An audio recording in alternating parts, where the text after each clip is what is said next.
প্রিয় দর্শক, ভাষার মাস ফেব্রুয়ারিতে সকল ভাষা শহীদদের প্রতি বিনম্র শ্রদ্ধা জানিয়ে শুরু করছি মেট্রোসেম টু দ্য পয়েন্ট। সাথে আছি আমি অ্যাডভোকেট সানজিদা তন্নি। আজ আমরা আলোচনা করব ব্যবসা বাণিজ্য খারাপ কেন, দেশের বর্তমান রাজনৈতিক পরিস্থিতি এবং ব্যবসা বাণিজ্য নিয়েই আজকের আলোচনার জন্য আজ স্টুডিওতে আছেন শওকত আজিজ রাসেল, পরিচালক Amber Group, president Bangladesh Textile Mill Association BTMA। শুভেচ্ছা এবং স্বাগত আপনাকে। এবং আমরা আশা করছি গোলাম মোস্তফা, চেয়ারম্যান ও ব্যবস্থাপনা পরিচালক দেশবন্ধু গ্রুপ, তার সঙ্গে আমরা যুক্ত হতে পারবো। আলোচনাটি শুরু করি। জনাব শওকত আজিজ রাসেল, আমাদের দেশের বর্তমান যে ব্যবসা বাণিজ্য পরিস্থিতি, সেই পরিস্থিতিটাকে আপনি কিভাবে মূল্যায়ন করবেন? আলোচনার বিষয়বস্তু ব্যবসা বাণিজ্য খারাপ কেন, যদি বিষয়বস্তু হতো যে ব্যবসা বাণিজ্যের সুদিন, সেই আলোচনাটি মনে হয় আরও ভালো হতো। কি বলবেন? আসলে যেখানে মানে একটা বিশৃঙ্খলা থাকে সেখানে ব্যবসা করাটা একটু ডিফিকাল্ট, কিন্তু সম্ভাবনাও আছে। যেমন মনে করেন চায়নাতে অনেক ফ্যাক্টরি বন্ধ হয়ে যাচ্ছে, যেগুলা লেবার ইন্টেন্সিভ। শু ফ্যাক্টরি, এক একটা শু ফ্যাক্টরিতে 10 থেকে 12,000 কর্মসংস্থান হয়। কিন্তু এই যে রিলোকেশনগুলো হচ্ছে ফ্যাক্টরিগুলো, এটা বাংলাদেশে হচ্ছে না, কারণ আমাদের যে অর্থনৈতিক অবস্থা যা করে দিয়ে গেছে, আমাদের সরকার সেটা সাপোর্ট দিতে পারছে না। আমরা কিন্তু সরকারকে দোষ দিচ্ছি না, সরকারও একটা মানে প্রতিকূল অবস্থায় আছে। তো এটা আমি মনে করি যে এটা আমাদের কপালে নেই, কিন্তু যে ফ্যাক্টরিগুলো আমাদের আছে সেগুলোকে ধরে রাখা উচিত। আর যদি বলেন ব্যবসার অনেক ধরন আছে আজকাল, যা দেখছি চাঁদাবাজিটাও এক ধরনের ব্যবসা। তারপরে ঘুষ এখন নাকি ডাবল দিতে হয়, রিস্ক নাকি বেশি। তো এটা যদি বিজনেস মডেল হয়ে দাঁড়ায়, তাহলে তো আপনি ইন্ডাস্ট্রিয়াল গ্রোথ কোত্থেকে আনবেন, কর্মসংস্থান কোত্থেকে করবেন? কারণ সরকারকে একটা ড্রাস্টিক মেজার নিতে হবে, অর্থ যোগান দিতে হবে, আপনার ইউটিলিটি কস্ট একটা সহনীয় পর্যায়ে রাখতে হবে, তবেই না ইন্ডাস্ট্রি হবে, কর্মসংস্থান হবে। আপনার একটি বক্তব্য আমি শুনলাম, ফ্যাক্টরি যত তাড়াতাড়ি গুটিয়ে ফেলবো তত লস কম হবে। আপনাদের মতো যারা বাংলাদেশের এতগুলো ফ্যাক্টরি ম্যানেজ করেন, মেনটেন করেন, আপনারা যদি এই কথা বলেন, আমরা বিদেশ থেকে আমাদের যারা বিনিয়োগ করবেন তাদের কথাটি আমরা বাদই দিলাম, আপনারা দেশে যারা বিনিয়োগ করেন আপনাদের অবস্থা কি সেটি জানতে চাই। দেখেন, সরকার পক্ষ থেকে যখন ঘোষণা আসে যে গ্যাসের দাম 75 টাকা হবে প্রতি কিউবিক মিটার, এটা কিন্তু ধাপে ধাপে 300-400 গুণ বেড়েছে অলরেডি সাম্প্রতিককালে। এবং আপনার বহির্বিশ্বে যদি দেখেন, বাংলাদেশের রেকর্ডটা সবচেয়ে হাইয়েস্ট, এই যে চক্রবৃদ্ধিতে যে বেড়ে চলেছে। পাকিস্তানও কিন্তু আমাদের থেকে বেটার আছে। তো এরকম যদি হয়, বিদেশিরা তখন বিনিয়োগ করার জন্য বা আমরা যারা বিনিয়োগ করব, আমাদের মধ্যে তো একটা সন্দেহ কাজ করবে, আমি বিনিয়োগ করে কি ফেসে যাব নাকি?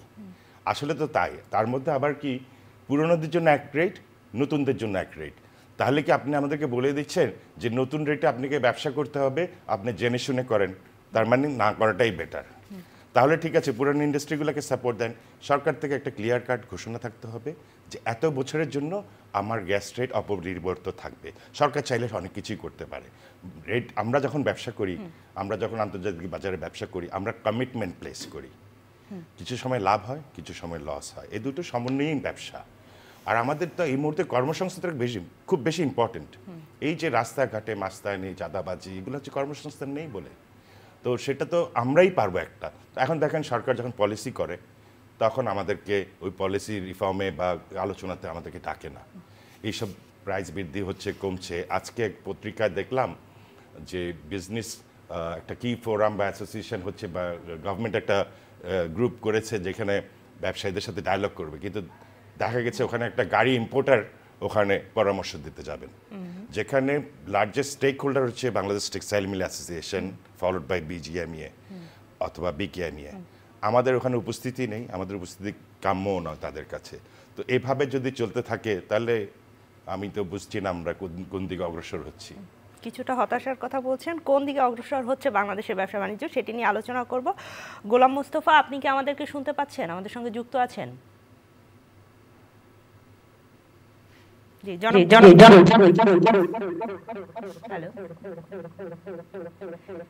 জি আমাদের সঙ্গে গোলাম মোস্তফা চেয়ারপারসন ও ব্যবস্থাপনা পরিচালক দেশবন্ধু গ্রুপ তিনি যুক্ত আছেন, কিন্তু কোনো কারণে তাকে আমরা শুনতে পাচ্ছি না। আমাদের টেকনিক্যাল টিম যদি একটু দেখেন তাহলে আমরা পরবর্তীতে নিশ্চয়ই তার কাছে ফিরবো। আপনার কাছেই জানতে চাই, এই যে আমরা বলছি উদ্বেগজনকভাবে কমছে বিদেশি বিনিয়োগ এবং দেশি বিনিয়োগ দুটোই, অর্থনীতির উপরে একটি প্রতিবেদন দেখলাম, সেখানে প্রথম 3 মাসে এই অর্থ বছরে জুলাই থেকে সেপ্টেম্বরে বিনিয়োগ কমেছে যে পরিমাণ, সেটা গত 11 বছরের মধ্যে সর্বনিম্ন।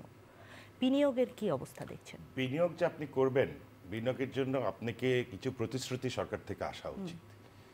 যেমন আমি বিনিয়োগ করে কি আমি কাঁচামাল ইম্পোর্ট করতে পারবো? যদি না পারি তাহলে তো আমার ফ্যাক্টরিটা বসে থাকতে হবে। এখন আমাদের যাদের ফ্যাক্টরি আছে আমরাই কিন্তু ব্যাংকে গিয়ে এলসি খুলতে পারছি না কাঁচামাল ইম্পোর্ট করতে, ব্যাংক সাপোর্ট দিতে পারছে না, ব্যাংকের কাছে ডলার নেই, লিমিট নেই। অলরেডি ডিভ্যালুয়েশনের কারণে আমরা যে পুঁজি, আমাদের পুঁজিটা কিন্তু অর্ধেক হয়ে গেছে। এটাকে সমন্বয় করতে গেলে আমাদের ব্যাংকে আরও টাকা দিতে হবে, যেটা সরকারের কি করণীয়? সরকারকে এই মনে করেন ইটস এ কালেকটিভ ডিসিশন। আপনি এককভাবে সিদ্ধান্ত নিলে হবে না, আপনাকে ফাইন্যান্স, ইন্ডাস্ট্রি, কমার্স সবাইকে নিয়ে একটা ফোরাম করে, আমি মনে করি একটা সমন্বয় করে আলোচনা সবাই বসতে হবে। এরকম অ্যাডহক বেসিসে আজকে অমুকরে এই গ্রুপে নিলাম, কালকে ওনাকে ডাকলাম, কালকে ওনাকে বের করে দিলাম, এটা করলে কিন্তু আমি মনে করি যে একটা কংক্রিট ডিসিশন যেখান থেকে হওয়া যায় বা করা উচিত সেটা হচ্ছে না, এখনো হচ্ছে না। সবাইকে ডেকে একটা আলোচনা হলো, এবং আলোচনার পরে কি হবে? মানে আপনারা ব্যবসায়ীরা কি চান? আমরা তো অ্যাটলিস্ট আমাদের ভয়েসটা মানে পৌঁছাতে পারবো, আর বিচার করার মালিক তো ওনারা। দেখেন আমাদের আমরা যে ব্যবসায়িক গ্রুপগুলো আছে, আমাদের কারো 50 বছরের অভিজ্ঞতা, কারো 100 বছরের অভিজ্ঞতা, কারো 30 বছর, কারো 10 বছর। কিন্তু এখন যারা পলিসি রিফর্ম করছেন, তো ওনাদের তো একটা আমি মনে করি লিমিটেশন আছে, ওনারা এই ব্যাকগ্রাউন্ডের না। তো ওনাদেরকে যদি আমরা বুঝাতে সক্ষম না হই তাহলে আর না কথা, কিন্তু আমাদের কথা তো শুনবে না কি নাকি? আমরা আপনাকে কস্ট বেনিফিট অ্যানালাইসিস করে দেব যে আপনি কি করলে কতটুকু। সরকারের এখন যদি দেশের মধ্যে কর্মসংস্থান হয়, ভ্যালুয়েশন হয়, ভ্যালুয়েশন হলে আপনার ডলারটা দেশে রিটার্ন হবে। উপদেষ্টা যিনি রয়েছেন তিনিও তো আপনাদের ব্যবসায়ীদের একজন প্রতিনিধি, তিনিও তো তার মন্তব্য নিশ্চয়ই দিতে পারেন। আমি ওনার প্রতি শ্রদ্ধাশীল, উনি ফিল করেন, কিন্তু আমার মনে হয় উনি অপারগ। তো ওনার কিছু লিমিটেশনও আছে। যখন আপনি ওই চেয়ারে বসবেন, আপনি কিন্তু মনের কথা ঢালাভাবে বলতে পারবেন না, যেটা আমি বলতে পারছি আর কি। তো উনি আমাদেরকে ফিল করেন, এটা আমি বুঝি। উনি একমাত্র ব্যক্তি যা আমি ওনাকে শ্রদ্ধা করার একটা কারণ আছে, যে বিদেশে তার ফার্মের কিছু অংশ বিক্রি করে বাংলাদেশে সে টাকা নিয়ে এসছে, এবং এনে সে আবার ইনভেস্ট করেছে। আপনারা জানেন তো 12-14 হাজার কোটি টাকা উনি এনেছেন দেশের মধ্যে লিগালি। আর অন্যরা দেখেন যারা টাকা নিয়ে গেছে তারা এখন বিদেশে ঘুরে বেড়াচ্ছে। তারা যেসব কন্ট্রাক্ট করেছে এলএনজি অনেক ইনফ্লেটেড প্রাইসে, তারপরে রিগ্যাসিফিকেশন সামিট গ্রুপের, সেটাও তারা বিদেশে আছে, কিন্তু তাদের কমিশন কিন্তু খাড়া। তারা ওখানে বসে বসে চুরির টাকার কিন্তু ভাগ পাচ্ছে। সরকার এই চুক্তি থেকে বেরোয় আসতে পারছে না। তো এগুলোকে অ্যাড্রেস করা উচিত। কেন তারতম্য হলো, ইন্টারন্যাশনাল প্রাইস কি ছিল, প্রাইস ইন্ডেক্স কি বলে, ওনারা কিনেছে কত, এগুলো বিচারের আওতায় আনতে হবে। জি, এগুলো বিচার আওতায় আনতে হবে। এবং আমরা পত্রিকাগুলোতে দেখছি যে এই সরকারের বিভিন্ন কর্মকাণ্ড, যেটা সরকার বর্তমানে স্টেবল না, আপনাদের ব্যবসা বাণিজ্যের জন্য এটি কোনো প্রভাব পড়ছে কিনা? নিশ্চয়ই পড়ছে। সরকার অ্যাকচুয়ালি নিজেই বিপাকে আছে, এটা আসলে রুল আউট করা যায় না। কে বিপাকে ফেলছে সরকারকে? দেখেন কি খানিকটা আমি বলবো নিজেরা নিজেদেরকে বিপাকে ফেলাচ্ছে। এখন আপনি যেমন পরিবেশের কথা বলে, প্লাস্টিকের কথা বলে, প্লাস্টিকের অনেক ধরন আছে। পৃথিবীতে 70% of RNG is plastic based. Plastic বলবো না, ম্যানমেড ফাইবার বলবো। তো সেখানে যে আপনি কাঁচামাল ইম্পোর্ট করতে হয়, সেই কাঁচামালকে আপনি বর্জ্য বলে যদি বন্ধ করে দেন ইম্পোর্ট, তার মানে আপনি আমাদের নসিবে হাত দিচ্ছেন, আপনি আমাদের এখানে কর্মসংস্থানে হাত দিচ্ছেন, আমাদের যে ব্যবসার পোটেনশিয়ালিটি সেখানে হাত দিচ্ছেন। একটা প্লাস্টিকের বোতল, যে পানির বোতল, সেটা কিন্তু বর্জ্য নয়, সেখান থেকে ফাইবার হয়, সেখান থেকে সুতা হয়। কিন্তু আমরা এটা করতে পারছি না, পলিসিগত সাপোর্ট নেই। আমরা যেটা বোঝাবো সরকারকে তাও তো পারছি না, আমাদের সাথে তো ওনারা ডায়লগও করছেন না সময় মতো। আর যদি ডায়লগ করতে চাই কি আনছেন? প্লাস্টিকের বোতলের কথা বললেন, আপনাদের পার্টেক্স গ্রুপ, আপনারা যে মিনারেল ওয়াটার রয়েছে সেই প্লাস্টিকের বোতলগুলো আপনারা কি করে থাকেন? সেই প্লাস্টিকের বোতলটাকেই আমরা ব্যবহার করতে চাই টেক্সটাইলের জন্য।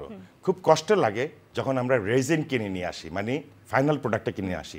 আমার কিন্তু এটা কেনা উচিত না, আমার কেনা উচিত এই প্লাস্টিকে কনভার্ট করে আবার বোতল বানানো। কিন্তু সেটার জন্য কি আমাদের সুব্যবস্থা আছে, পলিসি আছে, গাইডলাইন আছে? কিচ্ছু নেই। আমরা যদি, আমি তো টিপু মুন্সি সাহেব যখন পাওয়ারে ছিল ওনার সাথে অনেকবার ডায়লগ করেছি, হয়ে যাবে হয়ে যাবে হয়ে যাবে। আমার একটা টিম বিদেশ ভ্রমণ করে আসবে, তারপর একটা রিপোর্ট হবে, সেই রিপোর্ট কোনোদিনও আলো দেখেনি আর কি, সূর্যের আলো দেখেনি। আচ্ছা, আপনারা বলছেন যে রিপোর্ট আলো দেখেনি, এবং বর্তমান রাজনৈতিক পরিস্থিতির কথা যদি বলি, সেই রাজনৈতিক পরিস্থিতি আমরা দেখতে পাচ্ছি অনেক ধরনের ছাত্র আন্দোলন হচ্ছে, জায়গায় জায়গায় ব্লকেজ হচ্ছে। আপনি বললেন কর্মসংস্থানের কথা, কর্মসংস্থানের কথা যখন আসে, অনেকগুলো ফ্যাক্টরি আমরা জানি বন্ধ হয়ে গেছে। এই বন্ধ হওয়া ফ্যাক্টরিগুলো এবং সেখানে যে শ্রমিকরা ছিল তাদের ভবিষ্যৎ কি? আর এটা দুঃখজনক, কিন্তু আমি মনে করি তাদেরকে নিয়ে ভাববার বিষয় আছে। তাদেরকে কি করে রিহ্যাবিলিটেট করা যায়, সরকারকে ভালো ভালো পলিসি নিয়ে আসতে হবে। যেমন মনে করেন বিএনপি পিরিয়ড একটা সার্কুলার ছিল সাইফুর রহমান সাহেবের দেওয়া, সেটা ছিল আপনি যদি বিনিয়োগ করেন আপনার টাকার উৎস জিজ্ঞেস করা হবে না। এখন যে সিন্ধুকে টাকাগুলো লুকিয়ে আছে সেটা উনি বের করে নিয়ে আসছিল, যেটা এই সময় আমরা পারছি না। তো সেগুলোতেই হয়েছিল কর্মসংস্থান। তারপরে বলেন একটা প্রণোদনা প্যাকেজ ছিল, আপনি এক্সপোর্ট করলে আপনাকে এত % দেওয়া হবে, কিন্তু এটা আস্তে আস্তে রিডিম হবে, একটা পর্যায়ে থাকবে না। আজকে দেখেন আমাদের যে গর্ভ, 85% এক্সপোর্ট হচ্ছে টেক্সটাইল অ্যান্ড আরএনজি। আর তো কোনো সেক্টর ডেভেলপ করেনি, কিন্তু করার সম্ভাবনা আছে। যেমনটি বললাম শু, যেমনটি বললাম আরও অনেক ফ্যাক্টরি বিদেশ থেকে রিলোকেট, চামড়া, অনেক কিছুই আছে। আচ্ছা, আপনি বলছেন যে এগুলো হওয়া সম্ভব, এবং এই যে যারা আমাদের যে কর্মশক্তি রয়েছে এরা যারা কাজ হারাচ্ছে, এটি একটা চিন্তার বিষয়। এটিকেও তো দেশ অস্থির করে তুলছে। হ্যাঁ, স্বাভাবিক। ওদের যখন আপনি তো ঢাকা থেকে গাজীপুর রাস্তায় যেতে পারবেন না, প্রতিদিনই ওখানে কোনো না কোনোভাবে আনরেস্ট চলছে। হ্যাঁ, আজকে বলা উচিত না, কিন্তু আজকে আমাকে হেলিকপ্টার ব্যবহার করতে হয়েছে এই ধরনের বিশেষ কারণের জন্য। তো ওটা ব্যয়বহুল, ওটা আমি চাই না। হেলিকপ্টারের কথাই যখন আসলো তখন জিজ্ঞেস করি, কোনো ব্যবসায়ীরা তারা বিগত সরকারের আমলেও বহল তবিয়াতে ছিলেন, ব্যবসা বাণিজ্য তো নিশ্চয়ই করবেন, কিন্তু এই সরকার আমরা দেখছি যে কোনো উপদেষ্টাদের তারা হেলিকপ্টার দিচ্ছেন। আপনারা ব্যবসা বাণিজ্য টিকিয়ে রাখতে কি কি দিচ্ছেন, কি কি করতে হচ্ছে আপনাদের? আমরা টিকিয়ে রাখার জন্য বললাম না, বিভিন্ন ডোরে নক করি। এখন দুঃখের বিষয় যে সরকারের কাছে আমরা বিটিএমএ থেকে অনেক প্রস্তাব পাঠিয়েছি, পরিবেশ উপদেষ্টার কাছে পাঠিয়েছি, এমনকি হোমেও পাঠিয়েছি আমাদেরকে হয়রানি করার জন্য। আমার নামে মামলা হয়েছে, শেখ হাসিনা আর শেখ রেহানার পরে আমার নাম। এটা অপ্রত্যাশিত। আমরা তো ব্যবসায়ী মানুষ, আমরা এগুলোর মধ্যে নেই। তো আমাদেরকে এটা এক ধরনের হয়রানি। তো এইগুলো আমরা চাই না আমাদের জীবনে। আমরা যারা শিল্পায়ন করি আমরা স্বীকৃত হতে চাই, ভালোবাসার পাত্র হতে চাই, হয়রানির পাত্র না। জি, আপনি হয়রানির পাত্র হতে চান না, এবং একটা রাজনৈতিক পরিস্থিতির কথা আসলো। শিল্পপতি এম এ হাশেম, আপনার বাবা, তিনি 2001 সালে নোয়াখালীর বেগমগঞ্জে সংসদ সদস্য ছিলেন, এবং রাজনৈতিক ব্যবসায়ের পাশাপাশি রাজনৈতিক পরিবারের সন্তান হিসাবে নিশ্চয়ই বাংলাদেশের রাজনৈতিক পরিস্থিতি অবজার্ভ করে থাকেন আপনি। কি অবস্থা রাজনীতির? এই যে কেবল আসলাম নোয়াখালী থেকে, হ্যাঁ, তো আমার একটা সুযোগ হয়েছিল বাজারে গিয়ে কিছু ফল ফ্রুটস কেনার জন্য। বাসায় লোকজন আসবে, রান্না বান্না করব। তো একটু আড়ালে গিয়ে জিজ্ঞেস করলাম, তোমরা যে এখানে ব্যবসা করো কেউকে টাকা দিতে হয়? তখন মাথা নেড়ে বলল হ্যাঁ। তো আমি আর বেশি জিজ্ঞেস করলাম না, হয়তো বেচারা বিপদগ্রস্ত হবে। তো সমগ্র দেশটাই কিন্তু তাই। তো এইভাবে যদি হয় তাহলে it's not a good model. আর যারা এইসব করে তাদের আমি মনে করি শাস্তিমূলক একটা, মানে দৃষ্টান্তমূলক একটা শাস্তির ব্যবস্থা করা উচিত। এবার সে যেই হয়ে থাকুক না কেন। এই শাস্তিমূলক ব্যবস্থা কে করবে? অন্তর্বর্তীকালীন সরকার, নাকি সেই জন্য আমাদেরকে নির্বাচন পর্যন্ত অপেক্ষা করতে হবে? নতুন সরকার আসবে, তারা করবে? ইন্টেরিয়াম গভর্নমেন্ট তো অনেকেরই জেলে দিচ্ছে না, তো কেন এটা করবে না? সে যে দলেরই হয়ে থাকুক, সাক্ষী প্রমাণ মিললে তাকে কিন্তু আইনের আওতায় আনতে হবে আমি মনে করি। তাকে আইনের আওতায় আনতে হবে, কিন্তু আইন শৃঙ্খলা পরিস্থিতি 5ই আগস্টের পরে আপনি কেমন দেখছেন? একটু একটু করে ইমপ্রুভ হচ্ছে। যারা প্রশাসনে ছিলেন তাদেরও তো রদবদলের একটা ব্যাপার আছে, আর তাদের বোনা বীজ এখনো কিন্তু প্রশাসনে আছে। আমি তো বলি যে এই যে কি ডিবি হারুন বলে না, এখনো ঘরে ঘরে ডিবি হারুন আছে বা বিভিন্ন প্রশাসনের জায়গায় ডিবি হারুন আছে। তো না থাকলে তো এরকম ব্যবসায়ীদেরকে হয়রানি করা হয় না। আর তার পেছনেও আবার ইন্ধনদাতা আছে যারা মনে করে যে এরকম করলে কিছু অর্থায়ন হবে বা কিছু চাঁদাবাজি হবে। তো এইগুলো আমাদের পরিহার করা উচিত। আর একটা র্যাপিড অ্যাকশন একটা গভর্নমেন্টের কিছু একটা আনা উচিত, যেটা খুবই অবভিয়াস, দেখাই যাচ্ছে যে এটা বানানো, সেইগুলোতে বিচার করতে অসুবিধা কি? বিচার করতে অসুবিধা নেই, কিন্তু আইন শৃঙ্খলা পরিস্থিতি আপনি বলছেন যে গুটি গুটি পথে আগাচ্ছে, গুটি গুটিভাবে উন্নতি হচ্ছে, বোধহয় র্যাপিড অ্যাকশনটা দরকার আমাদের জন্য।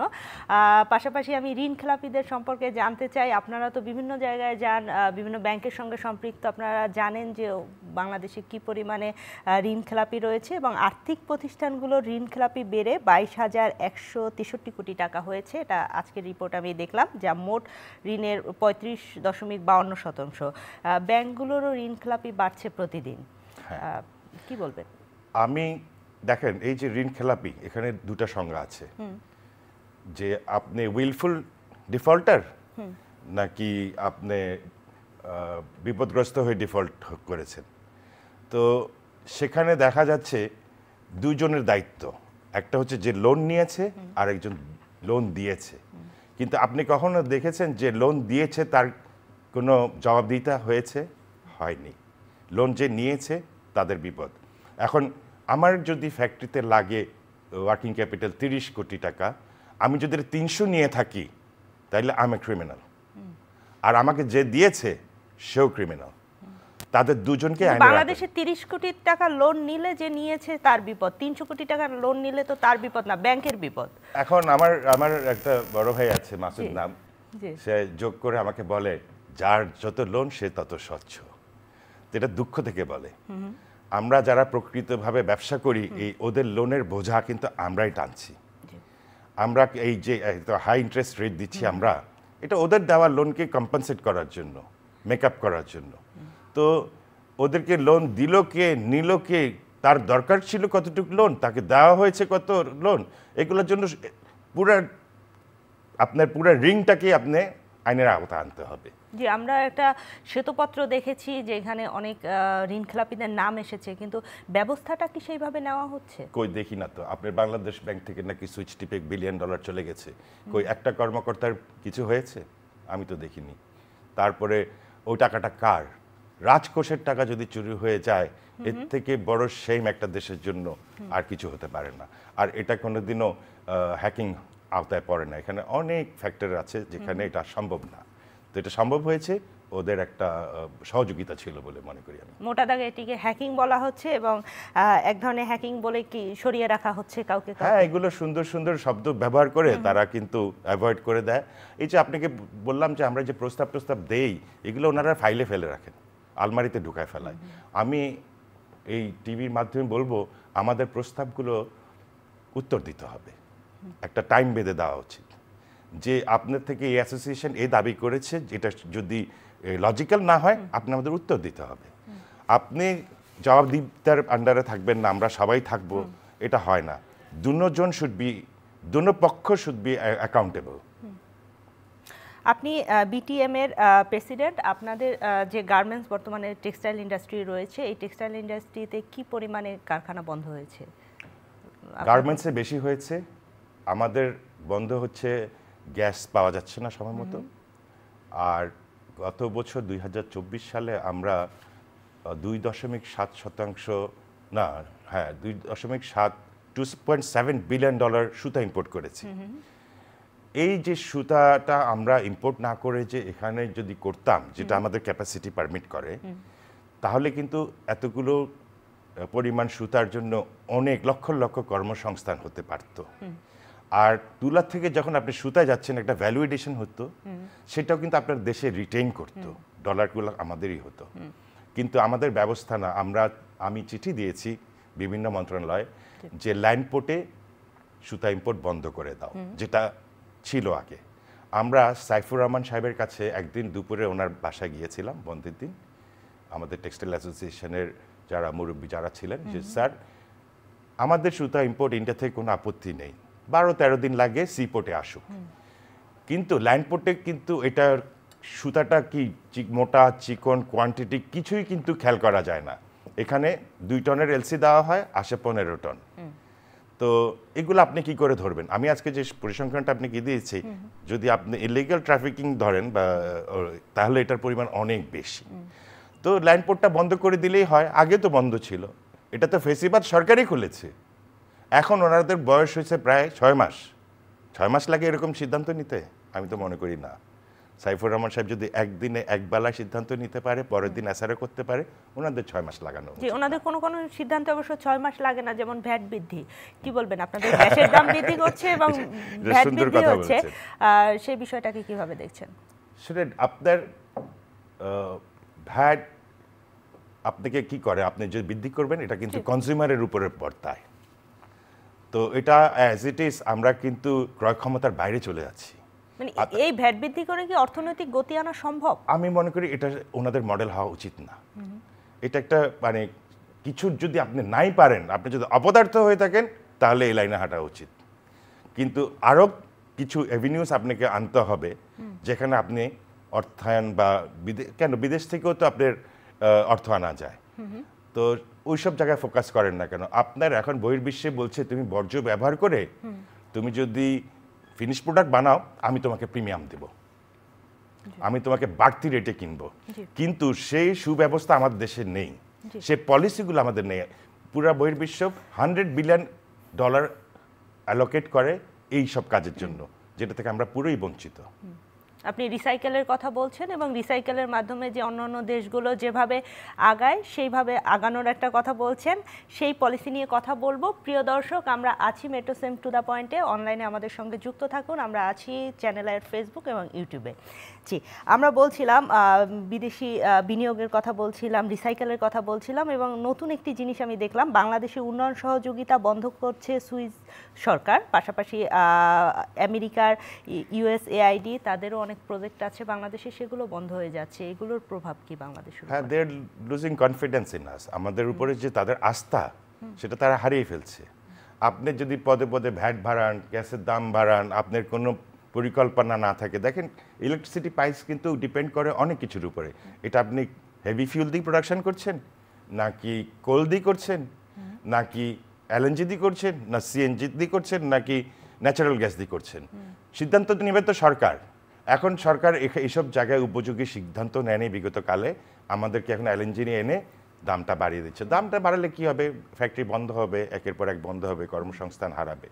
তো এটা আমি মনে করি it's a pain for the government. আমি গভর্নমেন্টকে বরাবর ব্লেম করছি না, কিন্তু এখনও যদি আমরা সময় উপযোগী সিদ্ধান্ত নেই, যেমন 2028 সাল থেকে আমরা কিন্তু LNGর নতুন কন্ট্রাক্ট করে ফেলেছি। এটা কিন্তু অনেক, আমি যতটুকু জানি আগের থেকে অনেক কম দাম। তাহলে আগের দাম তো কম থাকা উচিত ছিল, ওখানে কমিশন ইনভলভড আছে।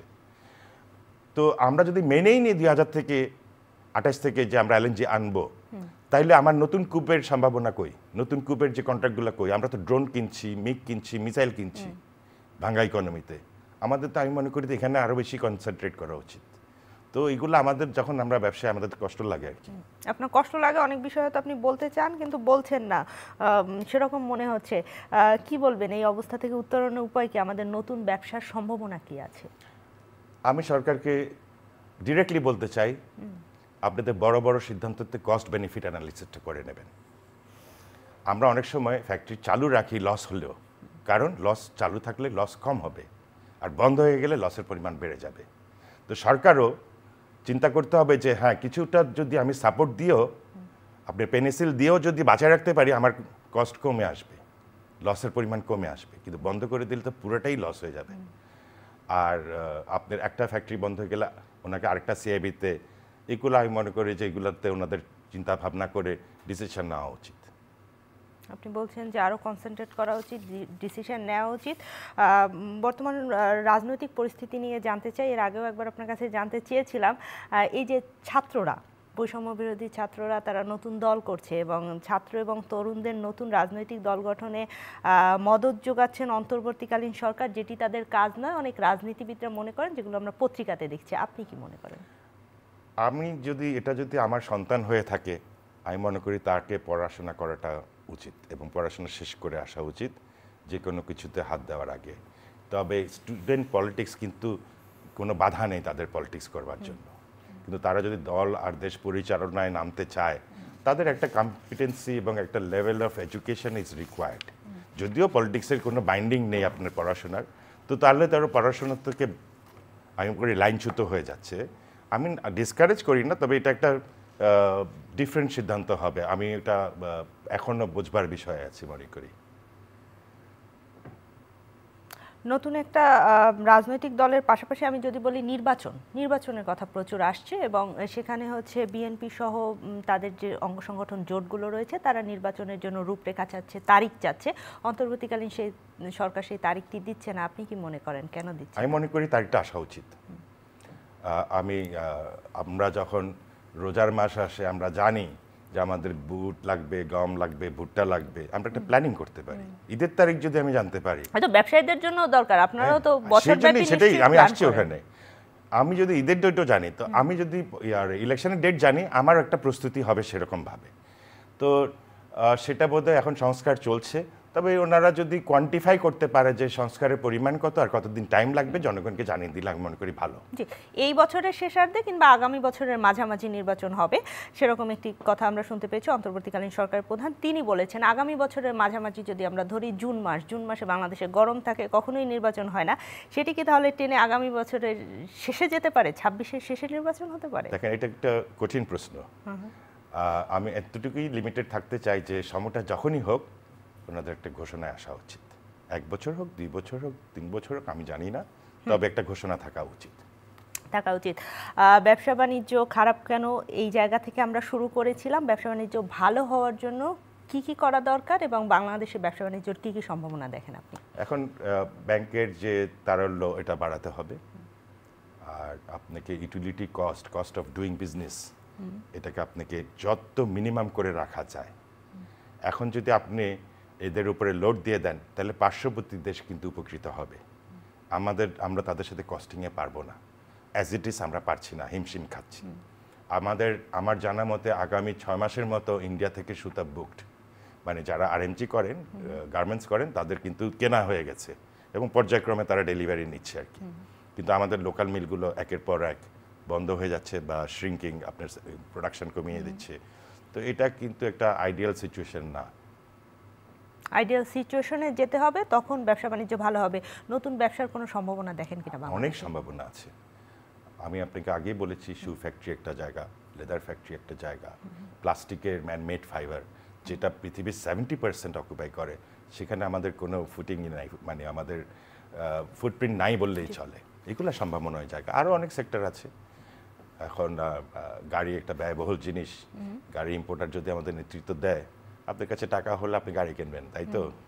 তো ওইটা আমি মনে করি যে আমাদেরকে মাইনাস করে এরকম জায়গা থেকে আপনার ব্যবসায়িক সিদ্ধান্ত চাওয়াটা আমি মনে করি এটা যে বাংলাদেশে আরএমজি গার্মেন্টস সেক্টর আমরা জানি যে তারা সবসময় বাংলাদেশকে ধরে রেখেছে, এবং তারপরে কেন আপনাদের সিদ্ধান্ত নেওয়া হলো না, এটিও তো এক ধরনের সমন্বয়হীনতা। হ্যাঁ, তাই তো আমি মনে করি। আবার এক দেশে দুইটা রেট, এটাও তো আমি মনে করি ঠিক না। আপনি গ্যাসের 2 রেটের কথা বলছেন, যে নতুন ব্যবসায়ীদের তাতে এনকারেজ করবে না নিশ্চয়ই ব্যবসা করতে, রেট হতে বৈষম্য বলছেন। এই যে বৈষম্য বিরোধী ছাত্রদের সাথে আপনারা সমর্থন দিলেন, আন্দোলন করলেন, তারপরে বৈষম্য দূর হলো না? আমি তো মনে করি আমাদের চামড়া বিক্রি করে দিলেও কিন্তু আমরা তাদের কাছে ঋণী, কিন্তু এটাকে অতটুকুর মধ্যে রাখতে পারলে বেটার।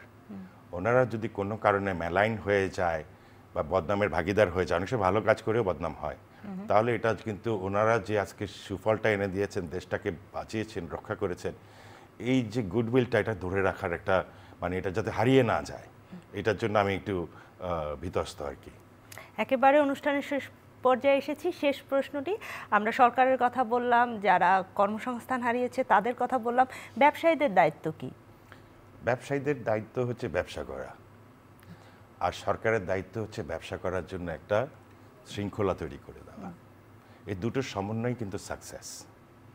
তো আমাদের সাথে কথাই বলে না, তো ওই সব জায়গাতে যদি ট্যাপিং করা যায়, আমি মনে করি collectively we can proceed and we can overcome this situation.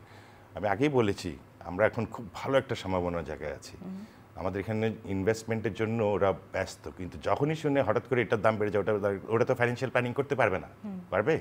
তখন বলবে না, এই দেশে কোনো কিছু স্টেবল না, কমিটমেন্ট ইজ নট স্টেবল। সরকারের তো একটা কমিটমেন্ট, আপনি যখন আমাকে এত দামে এটা বিক্রি করবেন, অত দামে। আর দাম বাড়ারও একটা নিয়ম আছে। আজকে একটু 5% বাড়ালাম, আগামী বছর 5%, দাম করে 100 ভাগ 200 ভাগ, এটা তো আমি মনে করি তাইলে দেয়ার ইজ ল্যাকিং। আপনার তিতাস আমাদের ঘরে গ্যাস পৌঁছানোর আগে 2টা জায়গায় প্রফিট করে। তিতাসও প্রফিট করে, আবার এর আগে যারা খনন করে তারাও প্রফিট করে, তারপরে এটা গিয়ে আমাদের উপর বর্তায়। তো এগুলা করলে তো আমাদের জন্য একটু ডিফিকাল্ট হয়ে যাচ্ছে। প্রিয় দর্শক, মেট্রোসেম টু দ্য পয়েন্ট থেকে আজকের মতো বিদায় নিচ্ছি। জনাব শওকত আজিজ রাসেল, আপনাকে অসংখ্য ধন্যবাদ এবং অনেক বিষয় জানতে পারলাম ব্যবসা বাণিজ্যের। আমরা নিশ্চয়ই বাংলাদেশের অর্থনীতির সুদিন দেখতে পাবো, যেই সুদিনের প্রত্যাশা আমরা করি। আপনারা সবাই ভালো থাকবেন, সবার জন্য অনেক অনেক শুভকামনা।